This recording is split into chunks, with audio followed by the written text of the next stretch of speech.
हाय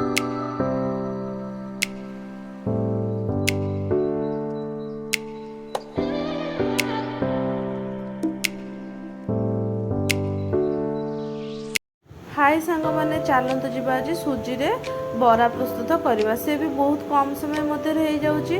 प्रथम गोटे कड़ई रे आमे किछि पानी ऐड करदवा से स्वाद अनुसार लुण पकईदवा आउ गोटे चामच तेल पकेवा कारण जेहेतु जंतणी प्रस्तुत करवा तो से कड़ई रे जमती सुजी जंतणीटा न लगे से गोटे चामच तेल ऐड करदवा। आमे नॉर्मली जमती सुजी काकेरा कला बेले जो जंतणी जमीती व्यवहार माने तैयारी करू सेही भलिया जंतणी एठी आमे प्रस्तुत करवा। आउ बरा रे जो जो जिनस बा इंग्रेडिएंट्स आमे व्यवहार करू एठी भी सेम इंग्रेडिएंट्स आमे व्यवहार करवा जेमती कि गोटा जीरा भृषंग पत्र कटा कंचा लंका गोटा पियाज आउ किछि ग्रेट कर रखिथो अदा एठी ऐड कर दवा। एठी ध्यान दे पानीटा पूरा भल भाबरे फुटिला पर ही आम ये सुजीटा को पकेवा।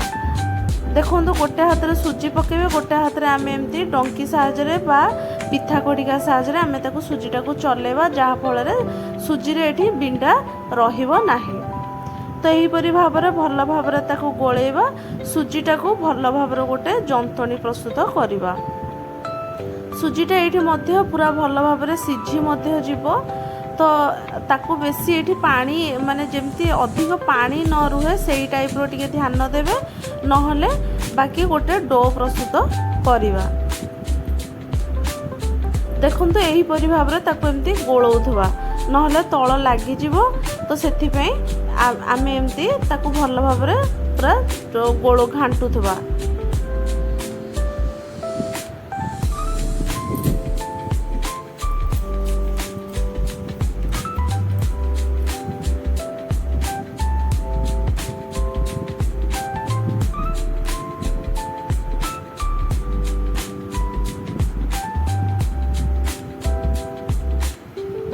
तो देखो ये जंतणीटा भी प्रस्तुत हो गला ताको एबे ठंडा करने को छाड़ीदवा।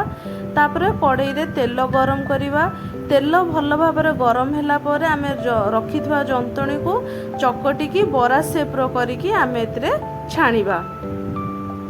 ध्यान देबे एठी टिके हाई फ्लेम करिकी आम बराटी को छाणीबा नहले जेमती तळ लागि जिवो तो सेथिपे टिके ध्यान दबा आउ हाई फ्लेम करिकी एठी छाणीबा। जेहेतु हमर सुजी पूरा सिझी जाइए तो ये आउ सिझा दरकार नहीं केवल क्रिस्पी हम तो से आम ये से हिसाब से ही छाणीबा। आउ गोटे साइड रेड हैला परे बा माने कलर आसला परे आमे आर पट साइड को ताकू लेउटेबा नहले सुजीटा ये आमर कौन ना भांगी जीवा बा खुली जीवो तो ता शेपटा खराब हो जीवो। आपको नॉर्मली चटनी सहित खातु बा घुगुनी सहित खातु बा टमाटो सॉस सहित खातु जहाँ सहित भी खाइले ये भल लगे। आउ छुआ ठारू बड़ पर्यंत समस्ते आपको पसंद मध्य करेंगे। यहीपरि भाव घरे थरे निहाती ट्राए करंतु आ कमेंट माध्यम मते जणातु रेसिपीटी केमिति लागुछि। जदि फेसबुक पेज रे मोर एही वीडियोटी देखुचंती ताहले पेज टी को फॉलो कर दियंतु। आउ जदि यूट्यूब चैनल रे देखुचंती ताहले चैनल टी को सब्सक्राइब कर दियंतु आ पाखरे थिबा बेल आइकन टी को प्रेस कर दियंतु ताकि जहाँ भी नुआ नुआ वीडियो अपलोड होबो आपण पाखु प्रथमे नोटिफिकेशन पहुँच पारिबो।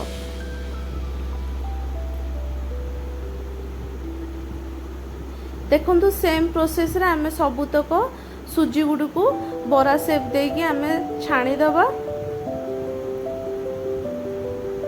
भल भाव छाणी दबा पूरा।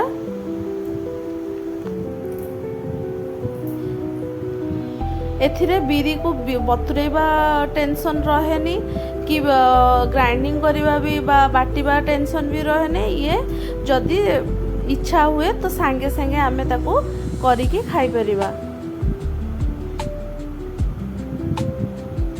आपको ग्रीन चटनी सहित मध्य खाइले भी बहुत टेस्ट लगे। जदि तार रेसिपी जानिया को चाहूचंदी तो ताहले मते कमेंट माध्यम रे जणांतु मु रेसिपीटी को आपन को जणाई देबी।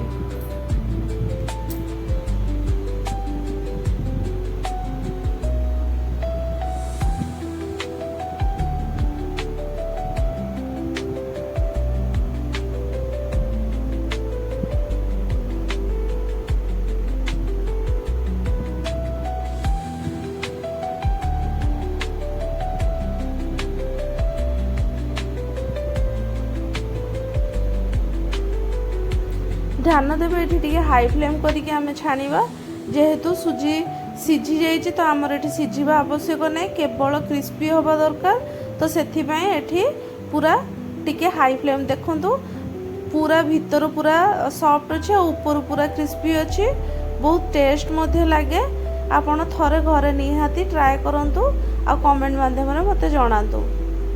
सेम प्रोसेस रे आमे सबुतक सुजी गुडी को बरा शेप देके आमे छाणी दबा।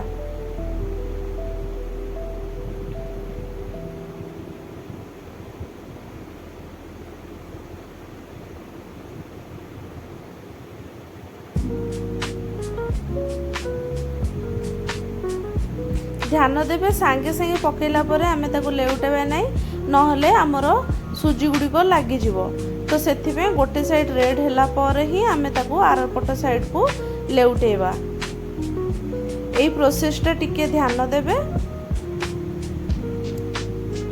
देखो मोर सबुतक बरा शेप रो मु करिकी छाणी देइची।